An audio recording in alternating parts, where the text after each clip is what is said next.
അത്യുത്തമനായ ഒരു ഭക്തന്റെ കഥ പറയുകയാണ് അംബരീഷ ചരിതത്തിൽ കൂടി. ആ ഭക്തനായ അംബരീഷനെ പറയുമ്പോൾ ഈ അംബരീഷൻ എന്തുകൊണ്ടാണ് ഇത്രയേറെ ഭക്തനായത്, അതിനുള്ളതായ കാരണമാണ് ആദ്യം തന്നെ അവിടെ അവതരിപ്പിക്കുന്നത്. നാഭാഗോ നഭഗാപത്യം യം തദം ഭ്രാതരക്കവിം യവിഷ്ടം വ്യഭജന്തായം ബ്രഹ്മചാരിണമാഗതം ഭ്രാതരോ ഭാക്ത കിം മഹ്യം ഭജാമപിതരം തവാ ത്വാം മമാര്യാസ്തദാ ഭാങ്ക്ഷു മാ പുത്രക തദാ ധൃത. അംബരീഷൻ എങ്ങനെയാണ് ഭക്തനായത് എന്നുള്ളത് എന്താണ് എന്നുണ്ടെങ്കിൽ, അംബരീഷന്റെ പിതാവ്, അതായത് ആദ്യം പറയാണ് പിതാവിന്റെ ചരിത്രം. നാഭാഗൻ, ക്രാന്തദർശിയായിട്ടുള്ളതായ ആ നാഭാഗൻ ഗുരുകുലവാസമൊക്കെ കഴിഞ്ഞ് മടങ്ങി വരാൻ വൈകി. ഇതിനിടയ്ക്ക് അദ്ദേഹത്തിന്റെ സഹോദരന്മാര് സ്വത്തെല്ലാം പങ്കുവെച്ചെടുത്തു. ഇദ്ദേഹം നൈഷ്ഠിക ബ്രഹ്മചാരിയായി തീർന്നു എന്ന് വിചാരിച്ച് ഇദ്ദേഹത്തിന് ഒന്നും തന്നെ കരുതി വെച്ചിട്ടുണ്ടായിരുന്നില്ല. അപ്രതീക്ഷിതമായിട്ടാണ് മടങ്ങി വന്നത്. അപ്പൊ അവിടെ ഒന്നും അവശേഷിച്ചിട്ടുണ്ടായിരുന്നില്ല. അതുകൊണ്ട് പിതാവിനെ പൈതൃക സ്വത്തായിട്ട് നാഭാഗൻ, അതായത് കവി എന്നും പറയും, അദ്ദേഹത്തിന് അവിടെ നൽകുകയാണ്. തിരിച്ചു വന്നപ്പോൾ തൻ്റെ ഭാഗം ചോദിച്ചപ്പോഴാണ് പറഞ്ഞത് ഒന്നുമില്ല, ഒന്നും അവശേഷിച്ചിട്ടില്ല. ഇനിയിപ്പോൾ ഒന്നു മാത്രമേ ഇവിടെ പങ്കുവെക്കാത്തതായിട്ടുള്ളൂ, അത് നമ്മുടെ പിതാവാണ്. ആ പിതാവിനെ സ്വീകരിച്ചോളാൻ പറയാണ്. അവിടെ കവിക്ക് അല്ലെങ്കിൽ നാഭാഗന് പിതാവിനെ സ്വീകരിക്കുന്നതിൽ സന്തോഷമേ ഉണ്ടായിരുന്നുള്ളൂ. പക്ഷെ എന്താണ്, ആ പിതാവിനെ സംരക്ഷിക്കണമെന്നുണ്ടെങ്കിൽ ധനം ആവശ്യമാണ്. പക്ഷെ ആ സംരക്ഷിക്കുന്നതിന് എവിടുന്ന് കിട്ടും തനിക്ക് ധനം? ഇത് നേരെ പിതാവിൻ്റെ അടുത്ത് പോയി പറയാണ്. പിതാവ് ആശ്വസിപ്പിച്ചിട്ട് പറഞ്ഞു, ഞാനൊരു ഭോഗവസ്തു ഒന്നും അല്ലല്ലോ ഭാഗ്യിക്കാൻ, എന്തായാലും എന്നെ നിന്റെ ഭാഗമാക്കിയത് കൊണ്ട് എൻ്റെ അനുഗ്രഹം നിനക്കുണ്ട്, അതുകൊണ്ട് എന്താണ് ചെയ്യേണ്ടത് എന്നവിടെ പറഞ്ഞു കൊടുക്കുകയാണ്. ഇമേ ആംഗിരസത്രം ആസേദ്യ സുമേധസാ ഷഷ്ടം ഷഷ്ടം നുവേത്യാഹ കവേ മുഹ്യന്തി കർമ്മണേ താം ത്വം ശംസയ സൂക്തേ ദ്വേ വൈശ്വദേവേ മഹാത്മനാ തേ സ്വര്യന്തോ ധനം സത്ര പരിശേഷിതമാത്മനാ. പിതാവ് പറഞ്ഞു, നീ വിഷമിക്കേണ്ടതായ കാര്യമൊന്നുമില്ല, അവരെ നീ പാടെ അവഗണിക്കേ. അപ്പൊ പിതാവ് ആ ഭാഗത്തില് തനിക്ക് ലഭിക്കേണ്ടതായ വസ്തു ഒന്നുമല്ല എന്ന് തിരിച്ചറിഞ്ഞുകൊണ്ട് നിനക്ക് ഉപജീവനത്തിലുള്ളതായ മാർഗം അത് ഞാൻ പറഞ്ഞു തരാം. എന്താണ്? അങ്കിരസിന്റെ ഗോത്രജരായിട്ടുള്ളതായ ചിലര് അവിടെ മഹർഷിമാര് ഒരു യാഗം നടത്തുന്നുണ്ട്. അപ്പോൾ ആ കർമ്മത്തില് 6-ാം ദിവസം അവർക്ക് 6 ദിവസം വരുമ്പോൾ ചെയ്യേണ്ടതായ ചില മന്ത്രങ്ങള് അവരവിടെ മറക്കാനിട വരും. ഇത് നീ മന്ത്രദൃഷ്ടാവാണ്, അതുകൊണ്ട് അവർ മറക്കുന്നതായ സമയത്ത് അവിടെ ചെന്ന് അവർക്ക് നീ ആ മന്ത്രത്തെ ഉപദേശിച്ചു കൊടുക്കണം. അവർ നിനക്ക് വേണ്ടതായ ധനമൊക്കെ അവർ നിനക്ക് തന്നുകൊള്ളും എന്ന് പറഞ്ഞ് പുത്രനായ നാഭാഗനെ അവിടേക്ക് അയക്കുകയാണ്. അങ്ങനെ പോയി മമേദം ഋഷിബിന്ദത്തം ഇതി തർഹ്യസ്മ മാനവ സ്യാന്നോ ദേഹേ പിതരി പ്രശ്ന പൃഷ്ടവാൻ പിതരം തദാ. അങ്ങനെ ആ യജ്ഞത്തിൽ 6-ാം ദിവസമൊക്കെ നടത്തേണ്ടതായ സമയത്ത് അവിടെ ചെന്ന് പിതാവ് പറഞ്ഞതുപോലെ കവി ചെയ്തു. യജ്ഞമൊക്കെ ഭംഗിയായിട്ട് പൂർത്തീകരിച്ച് അവർക്ക് വേണ്ടതായ മന്ത്രമൊക്കെ ഉപദേശിച്ചു കൊടുത്തു. ഇവിടെ നോക്കൂ, ഈ പിതാവിന് നാഭാഗന്റെ അച്ഛനായിട്ടുള്ളതായ അദ്ദേഹത്തിന് 6-ാം ദിവസത്തില് ഇവര് ചെയ്യുന്നതായ ആ സത്രത്തിലെ യാഗത്തില് അവർ മറക്കാൻ പോകുന്നതായ മന്ത്രം പോലും ഇദ്ദേഹത്തിന് അറിയാം, മുൻകൂട്ടി അറിയാൻ സാധിച്ചിരുന്നു. അത്രയേറെ ജ്ഞാനം അദ്ദേഹത്തിന് ഉണ്ടായിരുന്നു. അതാണ് ഇത്രയേറെ ഈ കഥയ്ക്ക് മുന്നേ, അംബരീഷന്റേതായ ചരിത്രത്തിന് മുന്നേ ഇത് പറയാനുള്ളതായ കാരണം. നല്ലൊരു പാരമ്പര്യം അദ്ദേഹത്തിനുണ്ട് അംബരീഷന്. അങ്ങനെ ക്ഷത്രിയർ യാഗമൊക്കെ ചെയ്തുകൊണ്ടിരിക്കുമ്പോൾ അവിടെ പോയിട്ട് യാചനം ചെയ്യാൻ പറഞ്ഞതും ഈ കുട്ടി വേഗം കവി അവിടെ എത്തുകയാണ്.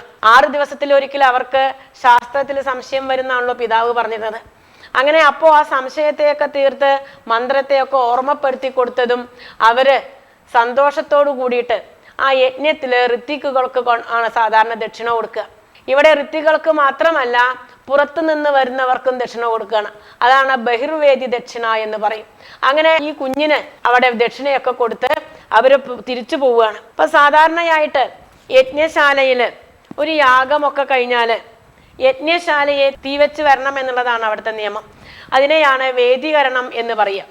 അപ്പൊ വേദീകരണം നടത്തുന്നതായ യാഗശാലയില് ആ സ്ഥലത്ത് സപ്തഗ്രാസം കൊണ്ട് 7 വിധത്തിലുള്ളതായ ധാന്യങ്ങള്, 7 വിധത്തിലുള്ളതായ അരണ്യധാന്യങ്ങള്, 7 വിധത്തിലുള്ളതായ ധാന്യങ്ങള് ഇതെല്ലാം മുളപ്പിച്ച് അതിന് മുകളിലാണ് ഈ യജ്ഞശാലയൊക്കെ കെട്ടി അനുഷ്ഠാനമൊക്കെ ചെയ്യും. പിന്നീട് ആ യജ്ഞശാലയ്ക്ക് തീ വെച്ചും വരും. അപ്പൊ ഇവര് യജ്ഞശാലയ്ക്ക് തീ വെച്ച് പോന്നിട്ടൊന്നും ഉണ്ടാവില്ല. കാരണം അവിടെയുള്ളതായ ബാക്കിയെല്ലാം കൊണ്ടുവരാനാണ് ഈ കുട്ടിയോട് പറഞ്ഞത്. അപ്പൊ അനേകം സ്വർണ്ണപാത്രങ്ങളും എന്തൊക്കെയാണോ യജ്ഞത്തില് ബാക്കിയുള്ളത് അതെല്ലാം എടുത്തോളാൻ പറഞ്ഞിട്ടുണ്ടായിരുന്നു ഈ കവിയോട്. അങ്ങനെ ഈ കുഞ്ഞ് അതെല്ലാം ഋഷിമാരുടെ സമ്മതത്തോടു കൂടി, മാത്രമല്ല പിതാവും പറഞ്ഞിട്ടുണ്ട് അവരെന്താണോ തരുന്നത് അത് നീ സ്വീകരിച്ചു കൊള്ളാൻ. അങ്ങനെ ഇതൊക്കെ എടുക്കുന്നതായ സമയത്ത് അവിടെ ഒരു അത്ഭുതം സംഭവിക്കുകയാണ്. മമേദം ഋഷിബിൻ ദത്തം ഇതി തർഹി സ്മ മാനവ സ്യാനോ തേഹേ പിതരി പ്രശ്ന പൃഷ്ടവാൻ പിതരം തദാ യജ്ഞ വാസ്തുഗതം സർവം ഉച്ഛിഷ്ടം ഋഷയ കുജിൽ ചക്രുൻ വിഭാഗം രുദ്രായ സദേവ സർവമർഹതി. അവിടെ കവി ഇതെല്ലാം ഋഷിമാര് തനിക്ക് നൽകിയതാണ് എന്ന് പറഞ്ഞപ്പോൾ ഇത് എടുക്കുന്നതായ സമയത്ത് തേജോമയനായിട്ടുള്ളതായ ഒരാൾ വരികയാണ്. വന്നിട്ട് പറഞ്ഞു, ഇതൊന്നും നിനക്ക് അധികാരപ്പെട്ടതല്ല, ഇതെല്ലാം എൻ്റേതാണ്, ഇത് എനിക്ക് അധികാരപ്പെട്ടിട്ടുള്ളതാണ്. അതുകൊണ്ട് ഇത് എനിക്ക് വേണ്ടിയിട്ടുള്ളതാണ് അവരിവിടെ അവശേഷിപ്പിച്ചിട്ടുള്ളത്. ആ കുഞ്ഞുപാവം വളരെ നിഷ്കളങ്കതയോടുകൂടി പറഞ്ഞു, ഇതൊക്കെ പിതാവ് എന്നോട് എടുത്തുകൊള്ളാൻ പറഞ്ഞിട്ടുണ്ട്, പിതാവിൻ്റെ സമ്മതം തന്നിട്ടുണ്ട്. അത് മാത്രമല്ല ഋത്തിക്കുകളായ ഋഷികൾ അവരെല്ലാം എനിക്കുള്ളതാണ് എന്ന് പറഞ്ഞിട്ടാണ് അവർ പോയിട്ടുള്ളത്. ഇത് പറഞ്ഞപ്പോൾ ആ വന്നതായ ആ തേജോമയനായ മഹാത്മാവ് പറയാണ്, അങ്ങനെയെങ്കിലും ഒരു കാര്യം ചെയ്യേ, നീ പോയിട്ട് പിതാവിനോട് തന്നെ പോയി ചോദിക്ക്, പിതാവ് നിനക്ക് പറഞ്ഞു തരും എന്ത് ചെയ്യണമെന്നുള്ളത്, ഞാൻ അതുവരെ ഇവിടെ നിൽക്കാം എന്ന് പറയാണ്. സാധാരണ നമുക്കൊക്കെ ദേഷ്യം വരും, പക്ഷെ കുഞ്ഞിന് ആ ദേഷ്യമൊന്നും ഉണ്ടായില്ല. അവിടെ പോയിട്ട് പിതാവിനോട് ചോദിച്ചപ്പോൾ പിതാവ് പറഞ്ഞു, ശരിയാണ്, വാസ്തവമാണ് പറഞ്ഞിട്ടുള്ളത്, അതൊന്നും നിനക്ക് എടുക്കാനുള്ളതായ അർഹതയില്ല, നീ എന്താണ് ചെയ്യേണ്ടത്, ഇതെല്ലാം ആ പാദത്തിൽ വെച്ച് ഷന്തവ്യോമേ അപരാധ ശിവ ശിവഭോ ശ്രീ മഹാദേവ ശംഭോ, ആ പാദത്തിൽ വെച്ച് തൊഴുകാൻ പറയണം. ആ പണ്ടൊരിക്കൽ ഋഷിമാരെല്ലാം യജ്ഞ അവശിഷ്ടം ആർക്ക് അർഹതപ്പെട്ടതാണ്, അത് സാക്ഷാൽ രുദ്രന് വ്യവസ്ഥ ചെയ്തിട്ടുണ്ട്. നമുക്ക് 4-ാമത്തെ സ്കന്ധത്തിലെ ദക്ഷയാഗ സമയത്ത് അവിടെ പറഞ്ഞിട്ടുണ്ട്, യജ്ഞശിഷ്ടമെല്ലാം അവകാശപ്പെട്ടുള്ളത് സാക്ഷാൽ മഹാദേവനാണ്, രുദ്രൻ അവകാശപ്പെട്ടതാ. അവിടെ ഈ കുഞ്ഞ് ബാക്കിയുള്ളതെല്ലാം എടുക്കാൻ തുടങ്ങുന്നതായ സമയത്താണ് കറുത്ത വസ്ത്രമൊക്കെ ധരിച്ചവനായിട്ട് കൃഷ്ണശവാസി രുദ്രാഖ്യ പുരുഷ എന്നാ പറയാ. യജുസിലെ രുദ്രൻ എന്ന് തന്നെ പറഞ്ഞു. ഇവിടെ യജ്ഞവാസ്തോ രുദ്ര ആഗച്ഛത്, സാക്ഷാൽ രുദ്രൻ തന്നെ അവിടെ വന്നിട്ടാണ് ആ കുഞ്ഞിനോട് പറഞ്ഞ് ഇത് നിനക്ക് അവകാശപ്പെട്ടിട്ടുള്ളതല്ല എന്ന് പറഞ്ഞിട്ട് പിതാവിനോട് ചോദിക്കാൻ പറഞ്ഞത്.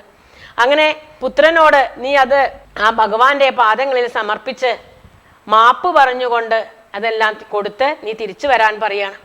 അങ്ങനെ ആ കുഞ്ഞ് അതെല്ലാം ആ മഹാത്മാവായ ആ ഭഗവാന്റെ പാദത്തിൽ തന്നെ സമർപ്പിച്ചുകൊണ്ട് നാഭാഗസ്തും പ്രണമ്യാഹ തവേഹേശ കിലവാസ്തുകം ഇത്യാഹമേ പിതാ ബ്രഹ്മൻ ശിരസാ ത്വാം പ്രസാദയേ യത്തേ പിതാ അവദൻ ധർമ്മം ത്വം ച സത്യം പ്രഭാഷസേ ദദാമിതേ മന്ത്രദൃശേ ജ്ഞാനം ബ്രഹ്മസനാതനം. അവിടെ പറഞ്ഞു, ആ രുദ്രൻ വന്നിട്ട് പറഞ്ഞു, നിന്റെ പിതാവ് നിനക്ക് വേണ്ടതുപോലെ ധർമ്മം ഉപദേശിച്ച് തന്നിട്ടുണ്ട്. അതുകൊണ്ട് ഭഗവാൻ അതിൽ സന്തുഷ്ടനായിട്ട് അവിടെ പറഞ്ഞു കൊടുക്കുകയാണ്. വേണ്ടതുപോലെ നിനക്ക് ധർമ്മത്തെയൊക്കെ ഉപദേശിച്ച് തന്നിട്ടുണ്ട്, നീ സത്യം തന്നെയാണ് പറയുന്നത്. അപ്പോൾ രുദ്രൻ കവിയെ മന്ത്രദൃഷ്ടാവായിട്ടുള്ളതായ ഋഷിയായിട്ട് മാനിച്ചുകൊണ്ട് ബ്രഹ്മജ്ഞാനമൊക്കെ ഉപദേശിക്കുകയാണ്. കുഞ്ഞു മടങ്ങി വന്ന് ആ ഭഗവാന്റെ മുന്നിൽ ക്ഷമ ചോദിച്ചുകൊണ്ട് ഇതെല്ലാം അങ്ങയുടെ തന്നെയാണ്, ഞാൻ ചെയ്തതായ അപരാധം അവിടുന്ന് പുറത്ത് ഇതൊക്കെ സ്വീകരിച്ചു കൊള്ളണം എന്ന് പറഞ്ഞുകൊണ്ട് ശിരസ്സുകൊണ്ട് നമസ്കരിക്കുകയാണ്. കുഞ്ഞു വന്ന് താഴെയുള്ളതെല്ലാം എടുത്ത് ഭഗവാന് തിരിച്ചു കൊടുത്ത് മഹാദേവൻ അതീവ സന്തുഷ്ടനായിക്കൊണ്ട് അവിടെ പറഞ്ഞു, യത്തൽ പിതാവദൽ ധർമ്മം ത്വം ച സത്യം പ്രഭാഷസേ ദദാമി തേ മന്ത്രദൃശേ ജ്ഞാനം ബ്രഹ്മസനാതനം. അച്ഛൻ പിതാവ് വേണ്ടതുപോലെ നിനക്ക് ധർമ്മമൊക്കെ ഉപദേശിച്ച് തന്നിട്ടുണ്ട്, അതുകൊണ്ട് നീ സത്യം തന്നെയാണ് പറയുന്നത്. രുദ്രൻ കവിയെ മന്ത്രദൃഷ്ടാവായിട്ടുള്ളതായ ഋഷിയായിട്ട് മാനിച്ചുകൊണ്ട് അവിടെ ബ്രഹ്മജ്ഞാനം അങ്ങോട്ട് ഉപദേശിക്കുകയാണ്. സനാതനമായ എപ്പോഴുമുള്ളതായ അദ്വൈത ജ്ഞാനത്തെ അവിടെ ഉപദേശിച്ചു കൊടുക്കണു. ഹൃദയത്തിൽ നിന്ന് ഹൃദയത്തിലേക്ക് ഭഗവാൻ ആ ജ്ഞാനാനുഭൂതിയെ അവിടെ അങ്ങോട്ട് പകർന്നു നൽകി. കാരണം വന്നിട്ടുള്ളത് ആരാണ്? സാക്ഷാൽ ദക്ഷിണാമൂർത്തി തന്നെയാണ്. ആ ദക്ഷിണാമൂർത്തി അങ്ങോട്ട് ജ്ഞാനം അങ്ങോട്ട് ഉപദേശിച്ചു കൊടുത്തു.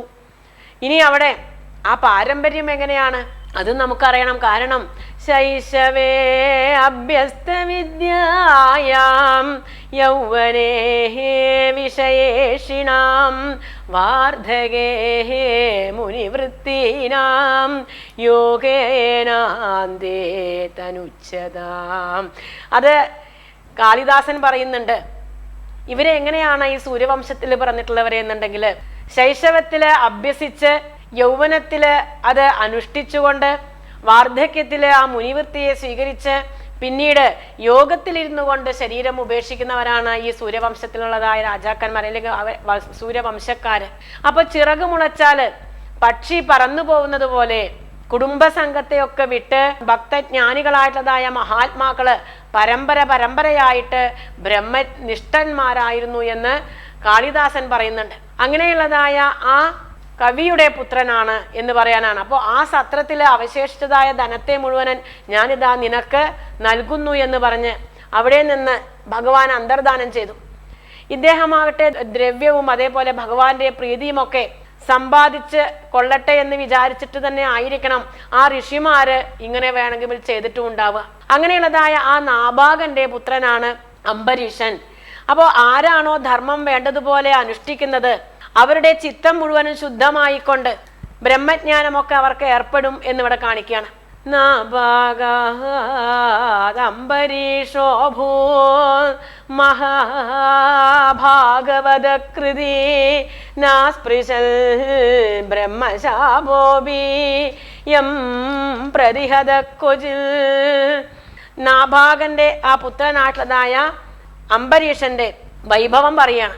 മഹാഭാഗവതനായിട്ടുള്ളതായ അംബരീഷൻ ജനിക്കുന്നു. മഹാഭാഗവതീ കൃതി എന്നാണ് ഭാഗവതം പറയുന്നത്. എന്താണ് അദ്ദേഹത്തിന്റെ വൈഭവം എന്നുണ്ടെങ്കിൽ വലിയ ബ്രഹ്മശാപത്തെ പോലും അല്ലയോ രാജാവേ അദ്ദേഹത്തെ ബാധിച്ചില്ല. ഭാഗവതത്തിലുള്ളതായ അത്യുജ്വലമായ കഥാപാത്രങ്ങളില് പ്രഥമ സ്ഥാനത്ത് തന്നെയാണ് ഈ അംബരീഷന്റേതായ ചരിത്രം പറയുന്നത്. കാരണം യാതൊരു തരത്തിലുള്ളതായ ന്യൂനതയൊന്നും ഇല്ലാത്ത ആരാണ് അത്രയേറെ ഒരു ഭക്തൻ എന്ന് ചോദിച്ചാല് ആദ്യമായിട്ട് നമ്മുടെ നാവിൽ വരുന്നത് ഈ അംബരീഷന്റെ പേര് തന്നെയായിരിക്കും. അപ്പൊ അംബരീഷന് എപ്രകാരമാണ് ഇത്രയേറെ ഭക്തിയൊക്കെ ഉണ്ടായത് എന്ന് പറയുന്നുണ്ട്. പൂർവ്വജന്മത്തിലെ ഒരു വൃത്താന്തം പറയുന്നുണ്ട്. ഇദ്ദേഹം ദേവദാസൻ എന്ന ഒരു സ്വർണ്ണപ്പണിക്കാരനായിരുന്നു. അങ്ങനെ ഇദ്ദേഹം ജീവിക്കുന്ന ആ സമയത്ത് തന്നെ ആ പ്രദേശത്ത് രൂപവതി എന്ന് പേരുള്ളതായ ഒരു സ്ത്രീ അവളെ ഈ അക്ഷയ തൃതീയ ദിവസം ഭഗവാന്റെ സ്വർണം കൊണ്ടുള്ളതായ ഒരു വിഗ്രഹം നിർമ്മിച്ച് പൂജ ചെയ്യാനായിട്ട് ആ സ്വർണ്ണ വിഗ്രഹം ഉണ്ടാക്കി തരാൻ പറയാണ് ഈ ദേവദത്തൻ എന്നുള്ളതായ അംബരീഷനോട്. അപ്പൊ ആ ഒരു പണിയില് യാതൊരു തരത്തിലുള്ളതായ കാപട്യവും കാണിക്കാതെ മഹാവിഷ്ണുവിന്റെ സ്വർണ്ണ പ്രതിമ നിർമ്മിച്ചു കൊടുത്തു ഇത്രേ ഈ രൂപവതിക്ക്. അപ്പൊ സ്വർണ്ണപ്പണിയില് കാപട്യത്തിന്റെ അംശം ഉണ്ടാവരുത് എന്ന അർത്ഥമുണ്ട് അവിടെ. അപ്പൊ ആ പുണ്യത്തിന്റെ ഫലമായിട്ടാണ് അത്രേ ഈ അംബരീഷൻ, അതായത് അതിന്റെ പൂർവ്വജന്മത്തിലുള്ളതായ ഇദ്ദേഹം ഈ കാപട്യം ചെയ്യാത്തത് കൊണ്ടാണ് പിന്നീട് അംബരീഷനായിട്ട് ഇത്രയും ശ്രേഷ്ഠമായിട്ടുള്ളതായ പുനർജന്മം ലഭിച്ചത് എന്ന് പറയുന്നുണ്ട്. ഇദ്ദേഹത്തിന്റെ ഭാര്യയായിട്ട് ഈ രൂപവതി തന്നെയാണ് എന്നും അവിടെ പറയുന്നുണ്ട്. അങ്ങനെ ഇതൊക്കെ കേട്ടപ്പോ പരീക്ഷിത്ത് ചോദിച്ചു, ഇത്ര വലിയ ബ്രാഹ്മണ ശാപം പോലും എങ്ങനെയാണ് നിഷ്ഫലമായിട്ട് ഭവിച്ചത് ഈ അംബരീഷനില്? ആ ചരിത്രത്തെ ഒന്ന് അങ്ങ് വിസ്തരിച്ച് പറഞ്ഞു തരണം എന്ന് പറയുമ്പോൾ ആ ബ്രാഹ്മണ ശാപം കൊണ്ട് ഇപ്പൊ ഭയന്നിരിക്കുകയാണല്ലോ പരീക്ഷിത്ത്. അങ്ങനെ ഒരു അവസ്ഥയിലാണ് പെട്ടു നിൽക്കുന്നത്.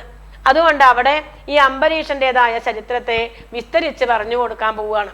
ഭഗവാൻ ശ്രോതുമിച്ഛാമി രാജർഷേ തസ്യ ധീമതാ നാ പ്രഭൂല്യത്ര നിർമുക്തോ ബ്രഹ്മദണ്ഡോ ദുരത്യയാ അംബരീഷോ മഹാഭാഗ സപ്തദ്യൂപവതിം മഹീം അവ്യയാം ച ശ്രിയം ലബ്ധ്വാ വിഭവം ചാതുലം ഭുവി. അപ്പൊ അംബരീഷൻ ജനിക്കുമ്പോൾ തന്നെ എടുത്താലും തീരാത്ത അത്ര ഐശ്വര്യവും സമ്പത്തും കൊണ്ട് പരമഭാഗ്യവാനായിട്ട് ജനിക്കുകയാണ്. 7 ദ്വീപിനും അധിപതിയായിക്കൊണ്ട് എത്രത്തോളം സമ്പത്ത് അദ്ദേഹത്തിനുണ്ട് എന്ന് കണക്കാക്കാൻ പോലും സാധിക്കില്ല. അത്രയേറെ സമ്പത്തിന്റെയും ഐശ്വര്യത്തിന്റെയും ഒക്കെ അധിപതിയായിട്ടാണ് ജനിക്കുന്നത്. സിഡാലാക്ട് ആർദ്രലേപം. ആദ്യം ആയുർവേദം, പിന്നെയാണ് മറ്റുള്ള ചികിത്സ എന്ന് നിങ്ങൾ കേട്ടിട്ട് കാണും. പക്ഷെ ആയുർവേദം കൊണ്ട് നമുക്ക് ചികിത്സിക്കാൻ എളുപ്പമല്ല. കാരണം എന്താ വെച്ചാൽ ഓഫീസിലേക്ക് പോകുന്ന ഒരാള് കുഴമ്പ് തേച്ച് 2-3 മണിക്കൂറോളം ഇരുന്ന് കുളിച്ച് പോകണമെന്ന് പറയുന്നത് സാധിക്കാത്ത കാര്യമാണ്. പക്ഷെ ഈ മരുന്നിനൊരു പ്രത്യേകത, നമ്മൾ കുളി കഴിഞ്ഞതിന് ശേഷം ഈ ലോഷനുകളൊക്കെ പുരട്ടിയാൽ മതി. അതൊരു 5 മിനിറ്റ് കൊണ്ട് വലിഞ്ഞു കഴിഞ്ഞാൽ നമുക്ക് ഡ്രസ് ചെയ്തിട്ട് നമുക്ക് ഓഫീസിൽ പോവാം. ഇനി ഓഫീസിൽ വെച്ചു ഇത് ഉപയോഗിക്കാവുന്നതാണ്. ഇങ്ങനെയുള്ള മരുന്നുകളാണ് നമ്മൾ ഇതിനകത്ത് കാണിക്കുന്നത്. ഇത് 100% പ്രകൃതിദത്തമാണ്. സിഡാലാക്ട് എണ്ണയില്ലാതെ സശ്രദ്ധം തയ്യാർ ചെയ്ത സുഗന്ധവാഹിനിയാണ് സിഡാലാക്ട് ആർദ്രലേപം. സിഡാലാക്ട് അനന്തലോകങ്ങൾ വായിൽ തുറന്ന കണ്ണന്റെ ദിവ്യലീല സ്മരണയിൽ വൃന്ദാവനത്തിൽ ലഭിക്കുന്ന വിശുദ്ധ പ്രസാദം പൂജകൾ നടത്തി വൃന്ദാവനം കാണാനാകാത്ത ഭക്തർക്കായി കൊറിയർ വഴി വീട്ടിലെത്തിക്കുന്നു. കണ്ണന്റെ ലീല കൈകളിലെത്തുന്ന അനുഭവം വിശ്വാസത്തോടെ സ്വീകരിക്കൂ. വൃന്ദാവന പ്രസാദം തലമുറകൾക്ക് പ്രകാശമായി നിങ്ങളുടെ പൂജാമുറിക്കുള്ളിൽ. വിളിക്കൂ 9400124048. സിഡാലാക്ട് ഞരമ്പിന്റെ ഉണർവിന് സിഡാലാക്ട് ആർദ്രലേപം. സിഡാലാക്ട്. ഹരി ഓം. ഭാഗവത ഗംഗ ഒരുക്കുന്ന വൃന്ദാവൻ തീർത്ഥയാത്ര സമ്പൂർണമായൊരു വൃന്ദാവനാണ് നമ്മൾ ഉദ്ദേശിക്കുന്നത്. 6-7 ദിവസം കൊണ്ട് നമ്മൾ വൃന്ദാവനം മൊത്തം കാണുന്നൊരു പദ്ധതിയാണ് വെച്ചിരിക്കുന്നത്. ഒപ്പം തന്നെ ആദിബദരി, അങ്ങനെ എല്ലാ സ്ഥലത്തേക്കും നമ്മൾ പോകും. ആദിബദരി എന്ന് പറയാൻ കാരണം അത് നമ്മുടെ ചാർധാമിലേക്ക് പോകുന്ന ബദരിയല്ല, ഇത് രാജസ്ഥാനിലുള്ള ബദരിയാണെന്ന്. ഈ യാത്രയിൽ നിങ്ങളെല്ലാവരും പങ്കെടുക്കണം. സിഡാലാക്ട് ഉഷ്ണശാന്തിക്ക് ഉത്തമമാണ്. സിഡാലാക്ട് ആർദ്രലേപം. സിഡാലാക്ട്. ഗോവ എന്ന പേര് കേൾക്കുമ്പോൾ എല്ലാവരും വിചാരിക്കുന്നത് അടിച്ചുപൊളിയുടെ സ്ഥലമെന്നാണ്. അതൊക്കെ തന്നെ ശരിയാണ്. പക്ഷെ അവിടെയുള്ള അമ്പലങ്ങളെ കുറിച്ച് പറയുകയാണെങ്കിൽ അത്രയധികം അമ്പലങ്ങളുണ്ട്. അത് വളരെ വിഷമാണ് അവരുടെ കാര്യങ്ങൾ. 1961 മുൻപ് പോർച്ചുഗീസുകാർ വരികയും ആ അമ്പലം മുഴുവൻ തല്ലി തകർക്കുകയും ചെയ്തു. അവരോട് ഒന്നുകിൽ പോർച്ചുഗീസുകാരോടൊപ്പം കൂടാൻ പറഞ്ഞു, അല്ലെങ്കിൽ നാടുവിടാൻ പറഞ്ഞു. അങ്ങനെ നാടുവിട്ടുപോയ ഒരു ജനതയാണ് കൂടുതലും നമ്മുടെ എറണാകുളം ഭാഗത്തുള്ള കൊങ്ങിണികൾ. പക്ഷേ 1961 ഗോവ ഒരു സ്റ്റേറ്റായി ഡെവലപ്പ് ചെയ്യുകയും അവരുടെ മുഖ്യമന്ത്രി ആ അമ്പലങ്ങളെല്ലാം പണിതു. അതൊരു പോർച്ചുഗീസ് മാതൃകയിലുള്ള അമ്പലങ്ങളാണ്, കാണാൻ നല്ല കൗതുകരമാണ്. ഈ യാത്രയിൽ നമ്മൾ അതെല്ലാം കാണും. ഒപ്പം തന്നെ മഹാദേവൻ്റെ ഒരു ടെമ്പിളുണ്ട് അവിടെ. അത് ഏകദേശം 700 വർഷം പഴക്കം കാണിക്കുന്നുണ്ട്. അതിന് കേടുപാടുകളൊന്നും ഉണ്ടായിട്ടില്ല. അവിടേക്കും നമ്മൾ പോകും. ഉച്ചതിരിഞ്ഞ് നമ്മൾ എല്ലാ ബീച്ചുകളും കാണും. അപ്പോൾ ഈ വരുന്ന അവധിക്കാല ദിനങ്ങളിൽ നമുക്ക് ഗോവയിൽ ഒന്നിച്ച് ഉല്ലസിക്കാമെന്ന് വിചാരിച്ച് കാണിക്കുന്ന പരസ്യമാണ്. തീർച്ചയായിട്ടും നിങ്ങൾ അതിലേക്ക് വരണം.